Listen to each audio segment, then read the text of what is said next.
बादशाह रोजाना की तरह एक दिन अपने महल में टहल रहा था। और बादशाह का महल जो था वो गांव के बाहर किनारे पे था। तो उसने एक दिन आवाज़ सुनी कि रात में गीदड़ बोल रहे थे। तो उसने वजीर को बुलाया और वजीर से कहने लगा कि वजीर, ये गीदड़ क्यों बोल रहे हैं। उसने कहा, बादशाह सलामत, ये भूखे प्यासे हैं इसलिए बोल रहे हैं। तो वजीर से कहा बादशाह ने कि जाओ इनके खाने का इंतज़ाम करो।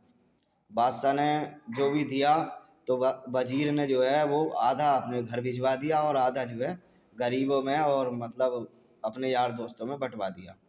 उसके बाद अगले दिन बादशाह फिर टहल रहा था तो वो गीदड़ जो है फिर बोल रहे थे।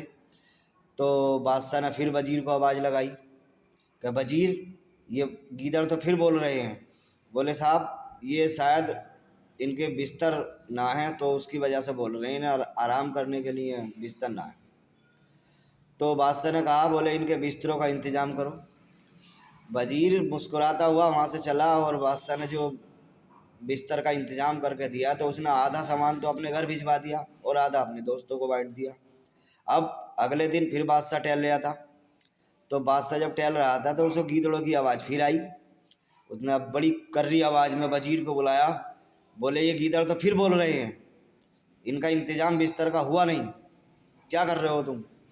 तो वजीर बोला कि साहब, इंतज़ाम तो सब हो गया, खाने का भी और बिस्तरों का भी, लेकिन मैं पूछ के आता हूँ इनसे ये क्यों बोल रहे हैं।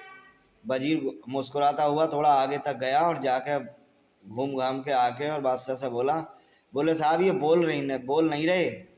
बोले और? बोले ये आपका शुक्रिया अदा कर रहे गीदड़, और ये कह रहे हैं कि हम हमेशा बादशाह सलामत का शुक्रिया अदा करते रहेंगे। तो बादशाह बहुत खुश हुआ।